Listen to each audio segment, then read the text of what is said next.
Hello. This is a very special Monday edition of Ripper's Rambles, number 20, I think. I'm Kris. Today is March 2nd, and I am recording this today because March 2nd is kind of a holiday in my world. It has been 20 years to the day that I was hospitalized as a completely fucked up 13-year-old for about a week in the adolescent psych ward for being suicidal, which, by the way, I ended up in the hospital because I had been sent to the school counselor who was not well prepared to deal with a suicidal kid, because those people, they're not like licensed therapists. They're often interns who don't have a lot of experience or a lot of supervision.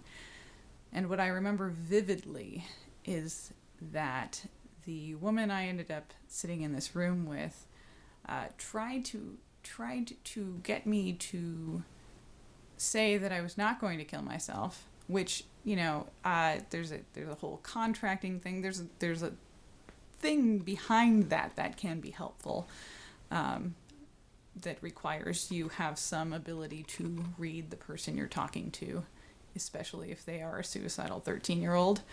And also suggested to me, some of you will think this is awful and some of you will laugh, that the best thing to do when I was feeling very, very bad was to lock myself in a bathroom. Which, also not really good advice. Not good advice. I completely understand what she was going for, but I do remember sitting there going like, really? Really, dude? So 20 years ago today. Man, that's weird. I want to hit a couple of notes I may end up reading because I'm not sure I'm going to get through this video without breaking down a little bit, which, I try to save for the actual suicides. I think a lot about forming identity. I think about it because I have a lot of identities and because I went to a crazy hippie school called the Johnston Center for Integrative Studies at the University of Redlands, and we talked a lot. We had a lot of long meetings, and one of the things that we talked about with some frequency had to do with identity, and how identity forms us. I think more recently I really focus on how identity limits us, because I think that it does. And one of my very first foundational identities was as someone who was crazy. Before, I didn't think I was sad. I also vividly remember saying to a therapist, I think was actually kind of a decent shrink in the hospital where I was locked up. I remember vividly saying to him, but I'm not sad. I want to kill myself, but I'm not sad. He, I think, laughed, actually, when I said that. Which is, a good example of reading the person sitting across from you, because I kind of needed that. Before I had words for gender transgression, before I understood queerness as a concept that I could find a home in, not as one that just made me feel ever more excluded from communities. I knew I was crazy, and that was maybe the thing that I clung to for 10 years. That was the most important thing that I knew about myself. That was how I defined myself. And I can't say it wasn't helpful in the sense that it gave me an idea that I wasn't alone. And I have a gorgeous sense of narcissism. I not only believed that I invented masturbation, this is true. I didn't know there was a word for that. I thought I'd invented it and was going to hell for it. And no one else had ever come up with it before. Thank you very much. I would like to thank the television program Roseanne for making me look up the word masturbation in a dictionary. This is a fucking true story. And then discovering that in fact others had come before me.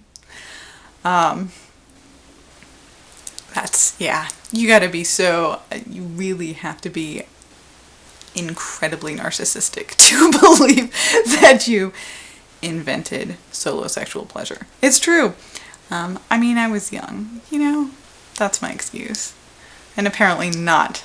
I did not catch on to a lot of the references that maybe I should have.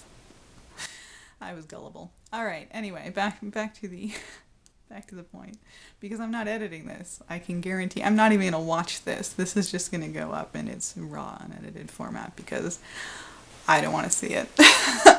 But I think it's important. I think that a lot of people struggle with depression and suicide and a general sense that the words we use to describe ourselves do not adequately encompass either our gifts or our wounds. So a lot of my writing focuses on that. If you've read anything I've ever written, you've probably picked up on it. I like to think that I will at some point not consider myself crazy, but at this point in time, I guess I don't think of it as a negative anymore. I'm a little bit mad in all senses of the word.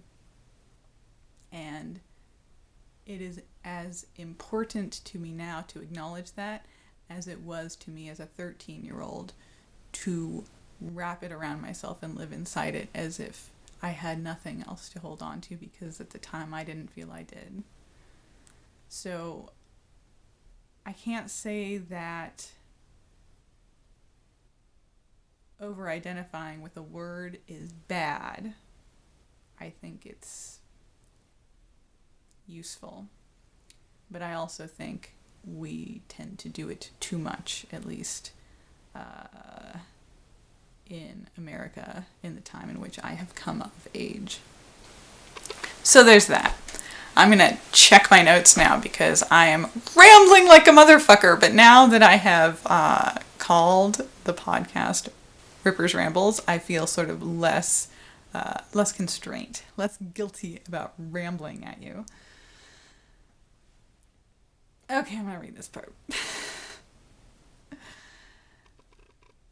So I wanted to end this by saying, this is just a shout out to my invisible family of functional fuck-ups. To the kids who took showers with doors open and had volleyball time on the roof. True story.